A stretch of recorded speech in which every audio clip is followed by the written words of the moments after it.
ህይወታችን የሚቀየረው በአንድ ትልቅ ሁኔታ ወይም ደግሞ በምንወስነው አንድ ትልቅ ውሳኔ ይመስለናል። ግን እውነታው እንደዛ አይደለም። ላይፋችን ሊቀየር የሚችለው በየቀኑ በምንወስናት ውሳኔ፣ በየቀኑ በምንመርጣቸው ምርጫዎች ነው እንጂ በአንድ ትልቅ ሁኔታ ምንም የሚቀየር ነገር የለም። አውቀነውም ይሁን ሳናውቀው በአንድ ቀን ውስጥ ብቻ በመቶዎች የሚቆጠሩ ትናንሽ ውሳኔዎችን እንወስናለን። ለምሳሌ ጠዋት ልነሳ ወይስ አላርሙን ላጥፈው? ፊልም ልይ ወይስ ደግሞ አዲስ ነገር ልማር? መጽሐፍ ላንብብ ወይስ ስክሮል ላድርግ? እነዚህን የመሳሰሉ ትናንሽ ውሳኔዎች በቀን ውስጥ በመቶዎች የሚቆጠሩ ውሳኔዎችን ይወስናል።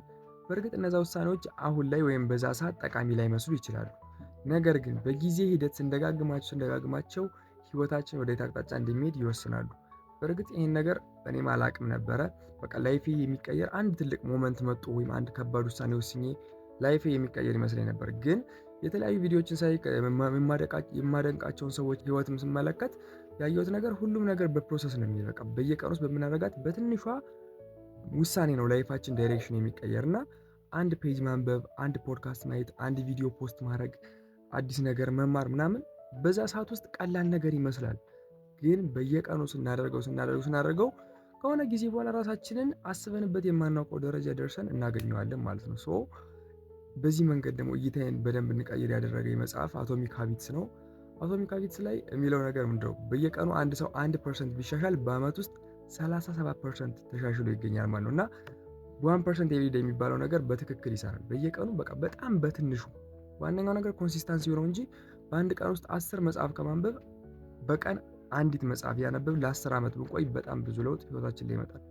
ሶ 1% ኤቭሪዴይ የሚባለው ነገር በስነ ስርዓት ይሰራል ማለት ነው። እዛው መጽሐፍ ላይ ራሱ የሰጠው ኤግዛምፕል አንድ ፕሌን ከአይ ቲንክ ከሎስ አንጀለስ ተነስቶ ወደ ኒውዮርክ ሊሄድ ቢልና ፓይለቱ የፕሌኑን ዳይሬክሽን በትንሽ ዲግሪዎች ቢቀይረው መጀመሪያ ፕሌኑ ሲነሳ ተሳፋሪዎች ምንም ነገር ሪኮግናይዝ አያደርጉም። ወደ ትክክለኛው ቦታ እየሄዱ እንደሆነ የሚያስቡ በትንሽ ዲግሪ ነው ፓይለቱ ዳይሬክሽን የቀየረው።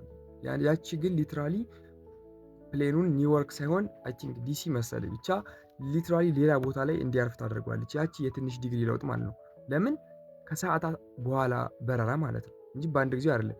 ለሰዓታት በተካሄደ በረራ ውስጥ ያቺ ትንሽ የዲግሪ በጣም እንደዚህ ብላ እየሄደች ከሆነ በጣም በየሰዓቱ እንደዚህ እያለች የዞረች ሊትራሊ ሌላ ቦታ ላይ ፕሌን እንዲያርፍ ታደርገዋለች ማለት ነው። ሶ የኛም ላይፍ ተመሳሳይ ነው። በቃ በየቀኑ የምናደርጋት ትንሿ ነገር፣ የምናነባት አንዲት ገጽ መጽሐፍ፣ የምናየው ፖድካስት፣ አብረናቸው የምንላቸው ሰዎች በዛው ሰዓት ህይወታችን ላይ ምንም ለውጥ የማይመጡ ሊመስሉን ይችላሉ። ነገር ግን በጊዜ ሂደት ኦቨር ታይም በአንድ ዓመት በሁለት ዓመት ውስጥ እኛን ራሳችንን ሌላ ቦታ እናገኘዋለን ማለት ነው።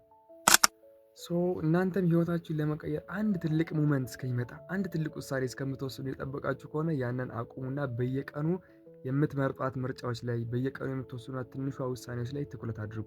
በቃ አንድ ገጽ ላይ ማንበብ ሞክሩ፣ ፖድካስት ላይ ማየት ሞክሩ፣ የንግግር ስኪላችሁን ለማሳደግ አዲስ ነገር ለመማር ከተሻሉ ሰዎች ጋር ለመዋል ሞክሩ። ያቺ ትንሽ ለውጥ በዛ ሰዓት ምንም ቫልዩ የሌላት ብትመስልም ከዓመት በኋላ ግን አስባችሁ የማታውቁትን ለውጥ ታመጣለች። ሶ የዛሬው ቪዲዮ ይህን ይመስላል። ያለምንም ማለት ስክሪን ጽፍ ያለው ግን ምንም አልተዘጋጀም። ዝም ብዬ የማውቀውን ነገር ዝም ብዬ ሼር እያደረኩ ነው። ሰው ጠቃሚ እንደነበር አልጠራጠርም። ከተመቻችሁ ላይክ፣ ሰብስክራይብ አድርጉ። በቀጣዩ ቪዲዮ እስከምንገናኝ ድረስ ይመቻችሁ።